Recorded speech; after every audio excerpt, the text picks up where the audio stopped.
প্রিয় দর্শক, আবারও ফিরে আসলাম আপনাদের জীবনের গল্প নিয়ে। আমাদের ক্যামেরার সামনে আছে এক অসহায় আপু। তার কাছ থেকে জানতে চাই তার জীবনের গল্প। আসসালামু আলাইকুম আপু, কেমন আছো?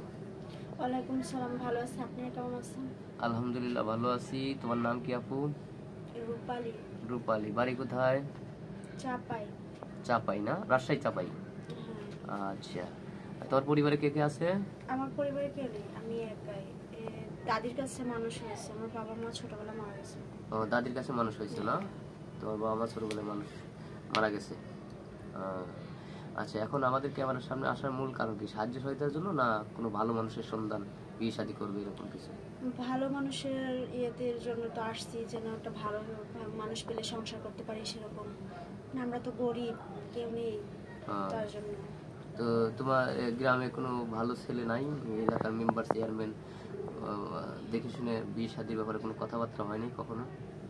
না, এরকম কেউ নেই। গার্জেন থাকলে সে না হইব, গার্জেন নাই দেখি তো এরকম আজকে আপনাদের এর ভিতরে আসছি। আসার মূলত হচ্ছে গিয়ে যে আমি যেন ভালো একটা হাজবেন্ড পাই বা সংসার করতে পারি সারা জীবন। ওরকম একটা হাজবেন্ড পেলে ভালো হতো। সবাই সব মেয়েই চায় যে একজন ভালো স্বামী সংসার করুক, ঠিক আছে। আবার সব ছেলেই চায় একজন ভালো বউ পায়। তো গ্রামে তো মনে করেন তোমাদের ওখানে কি যৌতুক প্রথা বেশি চলে নাকি? হ্যাঁ, এরকমটাই চলে। যৌতুক ছাড়া বিয়ে শাদী হয় না? না। দেখতে শুনতে খুব সুন্দর। তোমার মতো মেয়েকে যৌতুক ছাড়া যে কোনো ছেলে বিয়ে করবে, ঠিক আছে। আমি বিয়ে না করলে আমি প্রস্তাব দিতাম, যেহেতু আমার বউ আছে, এখন তো সম্ভব না এত সুন্দর একটা মেয়ে। তো যাই হোক, দর্শক বিন্দু আছে, দেখি কোনো ব্যক্তি তোমার জন্য মানে পাওয়া যায় কিনা। আমরা ভিডিওটা পাবলিক করবো, তো তোমাকে অনেকেই চাইবে। তো তোমার পার্সোনাল ফোন নাম্বার দাও। আমি ফোন ইউজ করি না, ফোন খাইতেই পারি না, ফোন কোথেকে কিনবো? তাই নাকি? মানে ফোন মানে ফোন কেনার টাকা নাই? না। এখন কি এই সমস্ত কথাকে বিশ্বাস করে? একটা ফকিরেরই তো একটা ফোন আছে।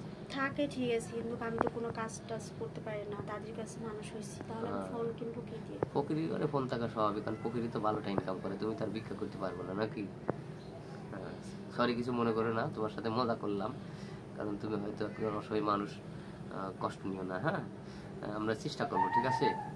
তো যাই হোক, এখন মনে করো যে অনেকে দেশ বিদেশ প্রবাসী ভাইরে আছে, অনেকের দ্বারা বয়স বেশি হয়েছে, যে 35-40, এমন কোনো ব্যক্তি হয়তো মানুষ ভালো, যে তোমাকে চায় বা বিয়ে করতে চায়, তো তুমি কি রাজি আছো?